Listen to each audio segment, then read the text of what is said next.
आत्ताच्या घडीची सगळ्यात मोठी बातमी समोर येते.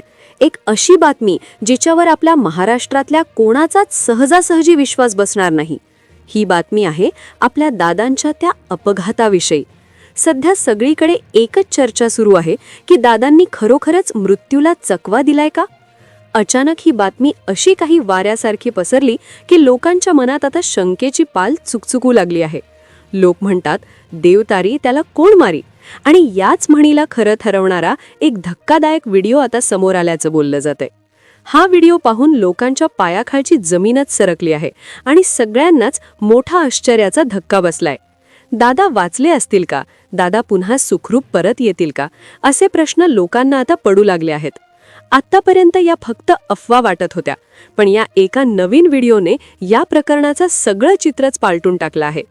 कधी कधी आपण विचार करतो त्यापेक्षा सत्य काहीतरी वेगळंच असतं.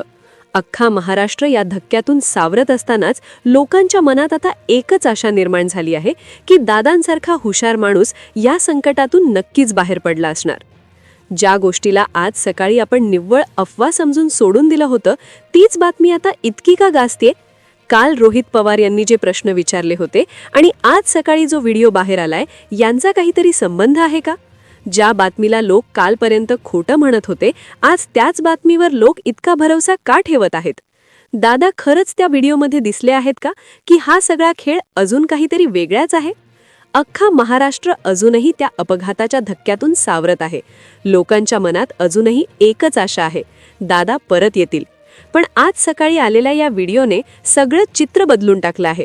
मग खरं काय, अफवा की सत्य? चला पाहूया त्या व्हिडिओ मागचं संपूर्ण रहस्य. संपूर्ण महाराष्ट्राला माहीत आहे की 28 जानेवारीला एक दुर्दैवी विमान अपघात झाला, ज्यामध्ये अजितदादांचे निधन झालं. त्या दिवशी संपूर्ण महाराष्ट्र एका धक्क्यात वावरत होता, कारण की हा अपघात वरवर पाहता अपघात जरी वाटत असला तरी उपस्थित असलेल्या काही गावकऱ्यांनी जे दावे केले, जे तिथे बघत होते, त्यांनी जे सांगितलं ते कोणाला पटल्यासारखं नव्हतं. खरं तर अपघात झाला त्याच्या दुसऱ्या मिनिटापासून अपघातावर संशय घ्यायला सुरुवात झाली होती. त्यातच काही लोकांनी विमानातून एका व्यक्तीला बाहेर पडताना पाहिल्याचा दावा केला होता आणि यानंतरच सगळ्या सोशल मीडियावर अफवांचा पाऊस पडायला लागला. इंस्टाग्राम, फेसबुक आणि यूट्यूबवर लोक म्हणू लागले की बॉडी दादांचीच नव्हती. दादांचे घड्याळ, स्वेटर आणि चपला सापडल्या. एकीकडे लोक म्हणत होते की बॉडी दादांची नव्हती, मग त्या वस्तू कोणाच्या होत्या? तपास यंत्रणांनी तपास केला, DNA टेस्ट देखील झाली, पण तरीही लोकांचा भरवसा बसत नव्हता. पण आज अचानक जेव्हा एक वेगळाच व्हिडिओ समोर आला, त्या व्हिडिओने सगळा खेळ समोर आणला आहे. कालपर्यंतच्या अफवा लोकांना आता खऱ्या वाटू लागल्या आहेत. कालपर्यंतच्या गोष्टींवर भरोसा बसत नव्हता, त्या गोष्टींवर लोकांना भरोसा बसू लागला आहे. कारण तो व्हिडिओ जो आहे तो खूपच वेगळा आहे. कारण की लोकांना एवढंच माहिती होतं की 28ला अपघात झाला, पण खरं या प्रकरणाची जी ठिणगी आहे, खरा जो या प्रकरणाचा खेळ आहे, तर तो खेळ 27 जानेवारीच्या रात्रीच घडला होता. CID तपासामध्ये देखील काही महत्त्वाचे मुद्दे समोर येत होते. कारण की दादांना त्या दिवशी रस्त्याने जायचं होतं, त्यांच्या कारने प्रवास करायचा होता. त्यांना कारचा प्रवास नेहमी आवडतो. त्यांनी त्यांच्या ड्रायव्हरला सांगून गाडी तयार केली होती, गाडीत इंधन भरलं होतं, तांत्रिक तपासणी झाली होती. पण अचानक असं काहीतरी झालं की ते दुसऱ्या दिवशी पहाटे निघायला तयार झाले. एक असा फोन आला, त्या फोनने सगळं गणितच बदलून झालं होतं. आता तो फोन कोणाचा होता? त्या फोनमुळे दादा विमानात बसले असं सांगितलं जात असतानाच काल रोहित पवारांची पत्रकार परिषद झाली. त्याच्यामध्ये तर त्यांनी विमानामध्ये असणाऱ्या जास्तीचं इंधन आणि विमानाच्या आतमध्ये एक्स्ट्रा इंधनाचे ड्रम ठेवले होते, असा दावा त्यांनी केला. कालपर्यंत महाराष्ट्राला नवीनच माहिती या प्रकरणातली मिळावी होती, पण अचानक आज एक व्हिडिओ आल्याने आता या फोनचं सत्यात रूपांतर होतं की काय, अशी चर्चा सुरू झाली. देव तारी त्याला कोण मारी, अशा प्रकारचे लोक आता का बोलू लागले आहेत? आपण जर गेल्या 20 ते 25 दिवसांचा कालावधी बघितला तर महाराष्ट्राच्या जनतेला एका वेगळ्या जगात ठेवण्यात आलं होतं. कसं? तर पहा, कधी कधी न्यूजला, सोशल मीडियाला सांगण्यात आलं दादा सुरक्षित आहेत. कधी म्हटलं गेलं दादा परदेशात उपचार करत आहेत. मग हे नेमकं खरं होतं का? आता 90% लोकांना खोटं वाटत होतं. सगळ्या लोक म्हणायचे या अफवा पसरवल्या जात आहेत. लोकांचं लक्ष मूळ मुद्द्याहून विचलित करून या बातम्या जाणीवपूर्वक पेरल्या गेल्या होत्या का, अशा शंका येत होत्या. पण अचानक अफवा कशा काय खऱ्या ठरल्या? काय नेमकं झालं आहे? तर पहा, यासाठी आपल्याला यातील तथ्य समजून घेण्यासाठी काय तो व्हिडिओ आहे, त्या व्हिडिओमध्ये काय दिसलं आहे, दादा त्या व्हिडिओत दिसले आहेत का, असा दावा कसा काय केला जातोय हे पाहण्यासाठी आपल्याला या कथेच्या मुळाशी जावं लागेल. या घटनेला आपल्याला अशा अँगलने बघावं लागेल ज्या अँगलने अजून कोणीच बघितलं नव्हतं. तो अँगल अजून समोरच आला नव्हता. तो अँगल आहे 27 तारखेचा. आपण जर व्यवस्थित बघितलं तर 28 जानेवारीचा दिवस विसरा.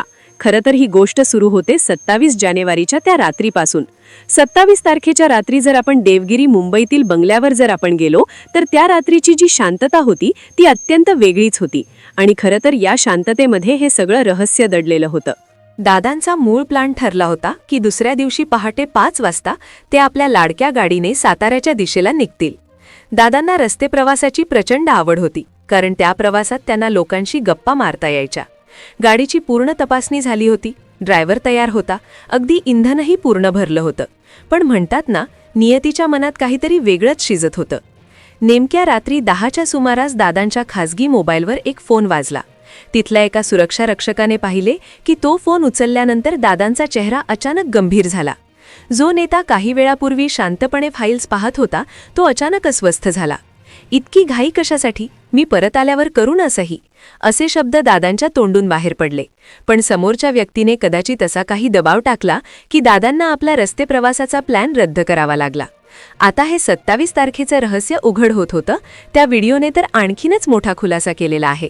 मग दादा खरंच त्या व्हिडिओत दिसले आहेत का? का लोक आता या अफवांना सत्य मानायला लागलेले आहेत? का अफवांना आता जोर आलेला आहे? इतक्या दिवसानंतर हाच महत्त्वाचा प्रश्न आता इथे पडत होता. पण त्या रात्रीच्या घटनाक्रमालाही आपल्याला विसरून चालणार नाही, जो CIDच्या तपासात समोर आलाय. आता विचार करा, मध्यरात्री अशी कोणती फाईल होती जिच्यासाठी एका उपमुख्यमंत्र्याला इतकं अस्वस्थ व्हावं लागलं? मंत्रालयाच्या 7व्या मजल्यावरून त्या रात्री काही हालचाली झाल्याच्या बातम्या समोर येत आहेत. रोहित पवारांनी विचारलेला तो प्रश्न इथेच महत्त्वाचा ठरतो. ती फाईल नेमकी कशाची होती? तपासात असं बोललं जातंय की दादांना जाणीवपूर्वक पहाटेपर्यंत मुंबईत गुंतवून ठेवण्यात आलं. रस्ते प्रवासाने सुरक्षित पोहोचता येईल असा मुहूर्त टळला आणि नियतीने दादांना आकाशाच्या मार्गावर म्हणजेच विमानाने प्रवास करायला भाग पाडलं. हा केवळ योगायोग होता की एखादा मोठा कट? 28 जानेवारीची ती सकाळ. धुकं पसरलेलं होतं. ज्या खासगी विमानातून दादा प्रवास करणार होते त्या विमानाभोवती रात्रीच्या अंधारात काही अनोळखी माणसं घिरट्या घालत असल्याचं आता बोललं जातंय. CIDच्या हाती जो नवीन व्हिडिओ लागलाय त्यामध्ये असं काहीतरी दिसलंय की ज्यामुळे या प्रकरणाला आता वेगळंच वळण मिळालंय. रोहित पवारांनी ज्या तांत्रिक त्रुटींकडे बोट दाखवलं आहे त्या काळजाला घर पाडणारे आहेत. विमानाचा ब्लॅक बॉक्स तर मिळाला, पण त्यातील काही डेटा गायब असल्याचा संशय आहे. जर हा साधा अपघात होता तर मग पुराव्यांची छेडछाड का केली गेली? या कथेतील सर्वात रहस्यमयी पात्र म्हणजे तो रमेश नावाचा तंत्रज्ञ, ज्याने विमानाची शेवटची तपासणी केली होती. CIDला मिळालेल्या माहितीनुसार या रमेशच्या खात्यात आदल्या दिवशी एक मोठी रक्कम जमा झाली होती. अपघातानंतर हा रमेश अचानक गायब झाला. तो कुठे गेला? त्याला कोणी पळवून नेलं की त्याचा आवाज कायमचा शांत करण्यात आला? हा रमेश सापडल्याशिवाय या घातपाताचा खरा सूत्रधार समोर येणार नाही. आता येतो सर्वात महत्त्वाचा मुद्दा, ज्याने संपूर्ण महाराष्ट्र संभ्रमात आहे. तो म्हणजे दादा जिवंत आहेत का? लोकांच्या मनात एक भावना घर करून आहे की दादांसारखा चतुर नेता असा सहजासहजी हार मानणार नाही. काही गावकरी म्हणतात की विमान कोसळण्यापूर्वीच त्यांनी कुणाला तरी पॅराशूटने उडी मारताना पाहिलं होतं. हा केवळ भास होता की दादांनी दिलेला तो मृत्यूला चकवा? आजच्या व्हिडिओचा जो मुख्य विषय आहे तो म्हणजे तो व्हायरल व्हिडिओ. त्या व्हिडिओमध्ये एक सावली विमाना बाहेर पडताना दिसतेय. हा व्हिडिओ खरा असेल तर दादा सध्या कुठे आहेत? रोहित पवारांनी जे पुरावे सादर केले त्यामध्ये एका अशा मोठ्या नेत्याचा उल्लेख आहे ज्यांचे संबंध दिल्लीपर्यंत आहेत. या नेत्याने त्या रात्री दादांना 3 वेळा कॉल का केला होता? सही केल्याशिवाय मुंबई सोडू नका असा हट्ट का धरला होता? दादांच्या जाण्यानंतर महाराष्ट्राचं राजकारण पूर्णपणे बदललं. ज्या गोष्टींना दादांचा विरोध होता त्या गोष्टी आता सहजपणे घडत आहेत. राजकारणातील हे नफ्या तोट्याचं गणित पाहिलं की संशय अधिक बळावतो. CIDला सापडलेले ते 2 महत्त्वाचे पुरावे आता कोर्टासमोर येणार आहेत. त्यामध्ये असं म्हटलं जातंय की विमानाचं इंजिन नादुरुस्त नव्हतं तर ते जाणीवपूर्वक निकामी केलं गेलं होतं. महाराष्ट्रातील प्रत्येक माणसाच्या मनात आज एकच प्रश्न आहे, आमचे दादा कुठे आहेत? जर त्यांची DNA टेस्ट झाली होती तर त्या रिपोर्टला इतका वेळ का लागला? आणि जर रिपोर्ट आला होता तर त्याबद्दल स्पष्टपणे का सांगितलं गेलं नाही? घटनास्थळी सापडलेले ते घड्याळ, ते स्वेटर, हे सर्व केवळ लोकांचं लक्ष भरकटवण्यासाठी तर तिथे ठेवलं नव्हतं ना. आज रोहित पवारांच्या पत्रकार परिषदेने या आगीत तेल ओतलं आहे. त्यांनी जे तांत्रिक मुद्दे मांडलेत त्याने या प्रकरणातील मोठ्या नेत्याचा मुखवटा आता उतरू लागला आहे. तपास यंत्रणांना रमेश नावाच्या त्या तंत्रज्ञाचा शेवटचा पत्ता दक्षिण मुंबईत सापडला होता, पण त्यानंतर तो जमिनीत गाडला गेला की हवेत विरला हे कोणालाच माहीत नाही. तर मित्रांनो, या संपूर्ण रहस्यमयी प्रवासाचा शेवट एका अशा वळणावर येतो जिथे आपल्याला 2 शक्यता दिसतात.